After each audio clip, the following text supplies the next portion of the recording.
大阪環球影城，又點可以唔去2021年開幕嘅 Super Nintendo World？ 咁嚟到呢邊有啲咩要準備呢？就買翻條 Mario 角色嘅手帶一條先，開翻你嗰個 Nintendo World 個 app 咧，跟住咧就會有個選項俾你係去 scan 條手帶嘅背面。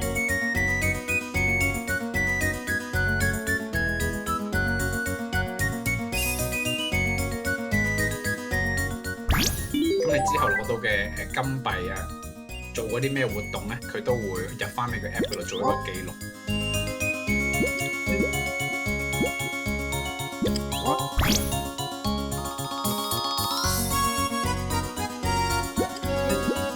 咁入到去第一件事，你就會見到好多唔同嘅角色啊、遊戲咁樣圍住你。呢度就係將你細個個遊戲入邊嘅角色還原翻出嚟。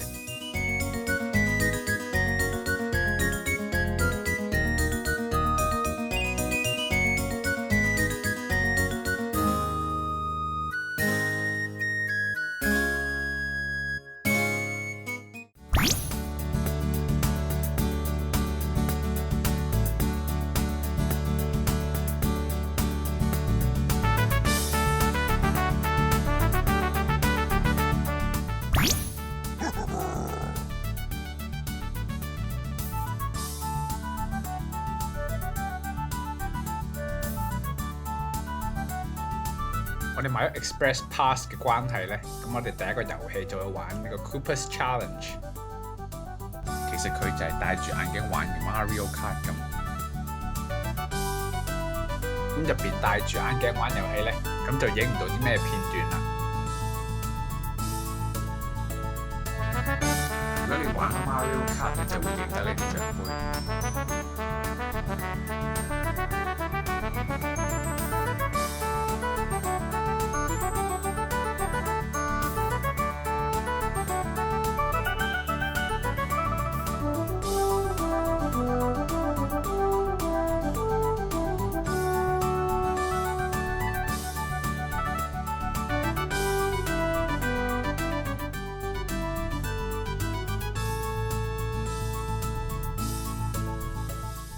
除咗呢啲大型嘅遊戲之外咧，其實佢園區入邊咧都好多呢啲小遊戲喺你附近，就俾你拎一啲獎勵，呢一啲金幣。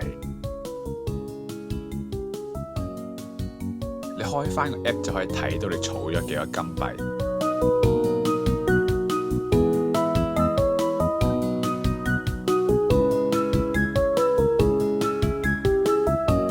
記住行過呢啲可以撳嘅嘢都撳下佢。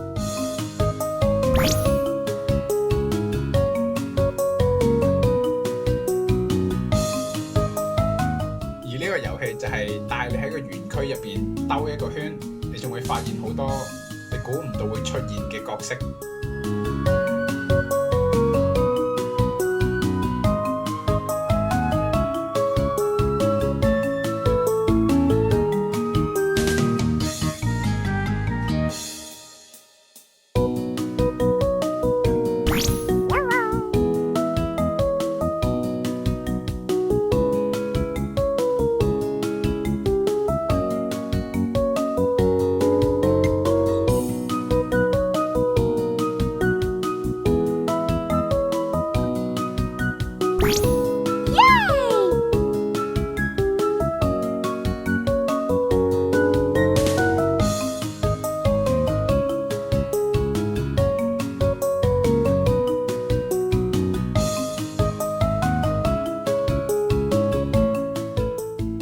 除咗玩遊戲之外咧，都仲有好多地方係可以俾你買手信、買紀念品嘅。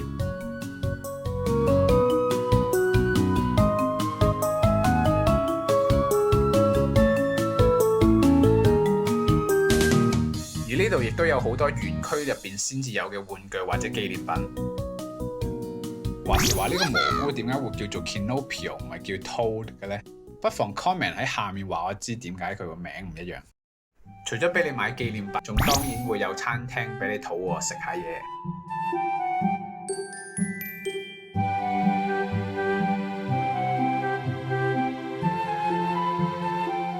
同埋提一提，冇帶手帶去撳呢啲設施咧，係會冇反應嘅。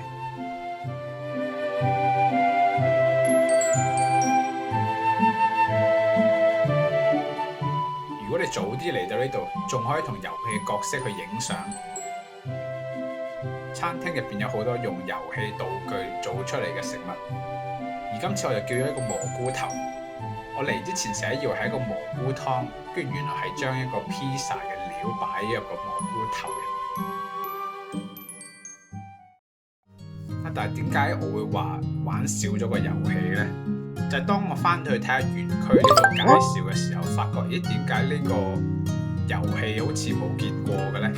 就諗翻起啊，其實有見到嘅，但係我見到根本冇人入去，所以冇留意。咁呢個係咩嚟嘅呢？